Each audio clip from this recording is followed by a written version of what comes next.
आराधना एक तत्व प्रणाली। आराधना मतलब प्रार्थना। आराधना को हम किस रूप से देखें, किस रूप से उसे पहचानें या किस रूप से उसका आचरण करें, इसके बारे में आज हम चर्चा करेंगे।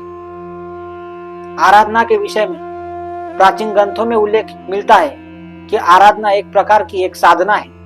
आराधना एक प्रकार की एक ऊर्जा है, ऐसी दिव्य ऊर्जा है जिससे हम प्रेरित होकर अपनी चेतना को उच्चतम स्थिति में बढ़ा सकते हैं। आराधना के संबंध में कहा जाता है प्राण योग हो, ध्यान योग हो, ज्ञान योग हो, भक्ति योग हो, हर प्रकार के योगों में आराधना के अपने अपने तत्व विशद किए हैं। परंतु आराधना की संभावना किस प्रकार से की जानी चाहिए, आराधना की संबंध में कौन सी धारणा श्रेष्ठतम धारणा मानी जाती है, इसके बारे में हम चर्चा करेंगे। प्रथमतः आराधना एक तो प्राण है, एक ऐसा प्राण है जो योगाश्रित माना गया है। योगाश्रित मतलब योग माया के सानिध्य में जिसकी परिकल्पना अधिजीवित है, जो सकल रूप से विहित मति दोष युक्त है। ऐसे आत्म शांति को, संयम को, संतोष को धारण करने वाला चित्त आराधना माना गया है। मतलब काव्य की भाषा में अगर उसका अनुवाद किया जाए तो इस प्रकार से किया जाना चाहिए, प्राण चित्त योगाश्रित योग माया अधिजीवित, प्राण चित्त योगाश्रित योग माया अधिजीवित, सकल विहित मति तोष, आत्म शांति संयम संतोष, आत्म शांति संयम संतोष। आराधना साधु हो, ऋषि हो, मुनि हो, संत हो, योगी हो, हर प्रकार के जितने भी सृजन हैं, उन सब ने आराधना को अपने तत्व से देखा है। किसी ने उसको प्राण माना है, किसी ने उसको ऊर्जा माना है, किसी ने उसको ध्यान का एक स्वरूप माना है, या किसी ने उसको समाधि की अवस्था माना है। इसी प्राण की चेतना उजागर करके हम विहित ऐसे तत्वों को परिणत कर सकते हैं, ऐसा मुझे विश्वास है। आपका साध्य अगर सविनय है तो आप कौन सा भी सेतु अपने प्रमाण से उजागर कर सकते हैं। अर्थात आपका संयम उदार चित्त होना चाहिए, आपका संयम हेतुबद्ध होना चाहिए, आपका संयम यह तपोयुक्त होना चाहिए, आपका संयम यह वाणी निर्दोष होना चाहिए। अर्थात आत्म शांति, संयम, संतोष, इन तीनों आचरणों का मूल मंत्र है आराधना। मतलब आराधना से आपको आत्म शांति की प्राप्ति होती है, आराधना से आपको संयम की प्राप्ति होती है, आराधना से आपको संतोष की प्राप्ति होती है। तो योग विद्या का अनुष्ठान, ज्ञानाधिमाया, ज्ञान योग वर्म का जो आचरण है, यह सब आराधना के समीप आता है। प्राचीन ऋषि मुनियों की यही सबसे बड़ी सीख है कि आराधना एक ईश्वर तुल्य माना गया है। ईश्वर तुल्य मतलब ईश्वर को समर्पित करने वाली जो चेतना है, उसी को उजागर करना, उसी में लीन रहना, उसी को ऊर्जावान बनाना, यह आराधना का विशेष उद्देश्य है।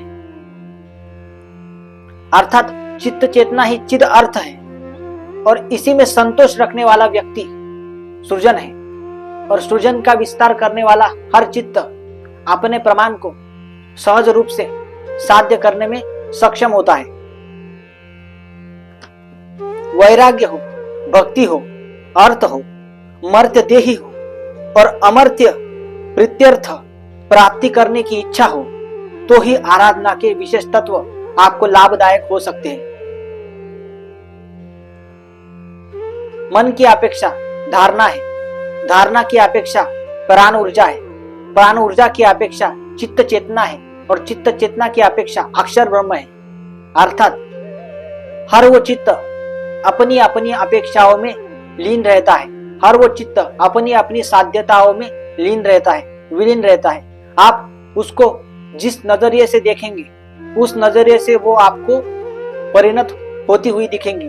मतलब सौंदर्य दृष्टि का विस्तार हो, सौंदर्य दृष्टि का विचार हो, सौंदर्य दृष्टि का अनुपम ऐसा आधार हो, इन सब में आराधना मुख्य क्रियावान है। तो हम कह सकते हैं कि सविनय साध्य हेतु, उदार चित्त संयम हेतु, तपो बोधु वाणी का निर्दोष, आत्म शांति संयम संतोष, योग विद्या ज्ञानाधिमाया, ज्ञान योग वर्म दत्ताश्रया, चित्त चेतना चिद अर्थ संतोष, आत्म शांति संयम संतोष।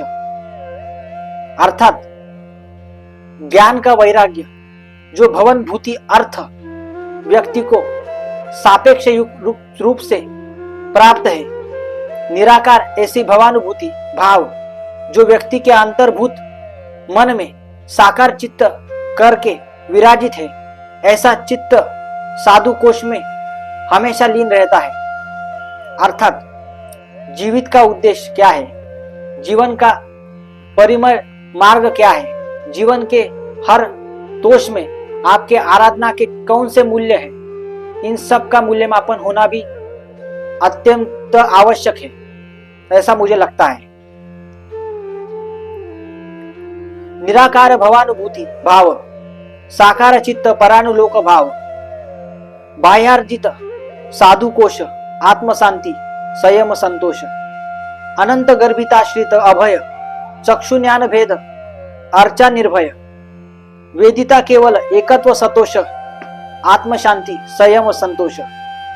अर्थात अनंतत्व के गर्भित जो अभयता है, अनंतत्व के गर्भित जो अमर्त्य अपेक्षा है, उस अपेक्षा को चित्त के अंतर्भूत जो चक्षु होता है, वह चक्षु सदैव रूप से उसमें ज्ञान भेद की अवस्था निर्माण करे हुए आचार्य भेद ऐसे उत्पन्न करता है।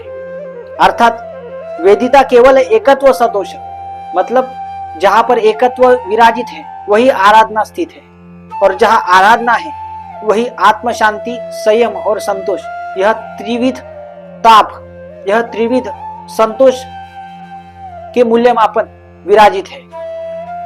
चित्त शुद्धि सर्वबोधाची कारण, म्हणून दिदला देह गर्भितांतर प्राण, प्राणायुजाप्य ब्रह्मरंध्र कोश, आत्म शांति संयम संतोष।